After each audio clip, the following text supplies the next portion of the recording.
ज्या भावना आहेत, मी मनापासून आभार मानते जे जे लोक आज मला आशीर्वाद देण्यासाठी सामील झाले।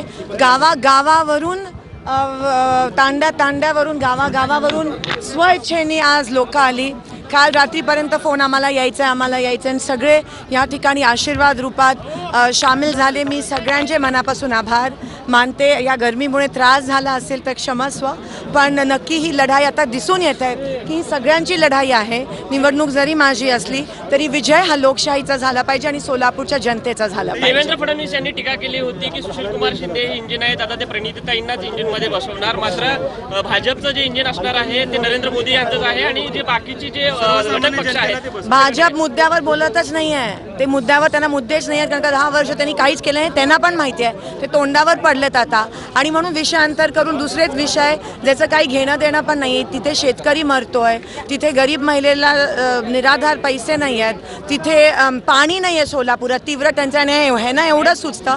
आता जनता ऐकून घेणार नाही आहे, जनता खूप हुशार झाली आहे आणि तीव्र रोष पण आहे जनतेच्या मनात भाजपच्या विरोधात। उमेदवार आहात पण टीका साहेबांवर केली जाते, कसं पाहता? मी त्यांना मागच्याच त्याचं उत्तर दिलेलं की मी उमेदवार आहे, माझ्याशी लढा आणि विषयांतर करू नका, मुद्द्यावर बोला। आज त्यांचे दोन्ही खासदार, माजी खासदार त्यांच्यासोबत उभे पण नाही आहेत, दिसत पण नाही आहेत, त्यांना लाज वाटते का त्या खासदारांची? आणि इथे जे माजी खासदार काँग्रेसचे होते आदरणीय शिंदे साहेब, ते खांद्याला खांदा लावून आमच्या सगळ्यांसोबत सोलापूरची अजूनही सेवा करत आहेत।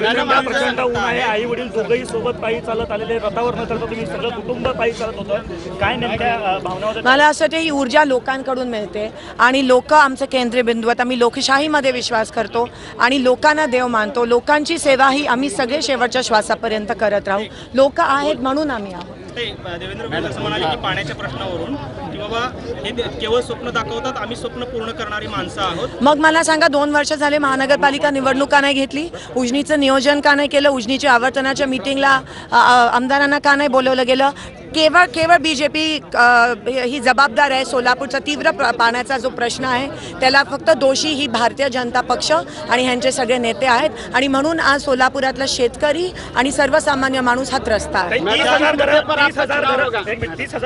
तयार केली, 30,000 घरं बांधली, मात्र त्याचं श्रेय देखील भाजपने घेण्याचा प्रयत्न केला। त्याचं उत्तर आज आडम मास्टरजींनी दिलं आहे की ते 30,000 घरं जी बांधली ती आदरणीय मनमोहन सिंगजींच्या आशीर्वादामुळे, आदरणीय सोनियाजींच्या मार्गदर्शनाखाली ती बांधण्यात आली आणि ते बरोबर आडम मास्टरजींनी त्यांच्या शब्दात त्यांना उत्तर दिलं। बीजेपी प्रदेशाध्यक्ष देखील आपल्या सोबत खांदा लावून आलेले आहेत, त्यांचा आशीर्वाद नेहमीच।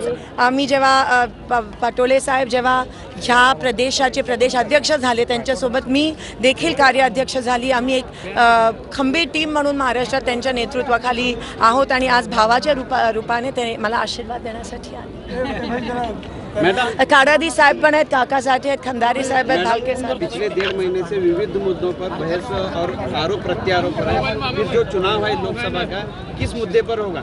चुनाव जो है वो सिर्फ और सिर्फ काम के मुद्दे पर होना चाहिए, पर बीजेपी को पता है कि उन्होंने कुछ काम नहीं किए, इसीलिए वो दूसरे मुद्दे को लाते हैं। हमेशा हमारे शोलापुर में बाहर के लोग आके धर्म और जात पात के नाम पे तेढ़ निर्माण करना की कोशिश करते हैं, लेकिन अभी लोग बहुत होशियार हो गए हैं और लोग उनको सबक सिखाएंगे और लोग बताएंगे कि लोकशाही अभी भी जिंदा है।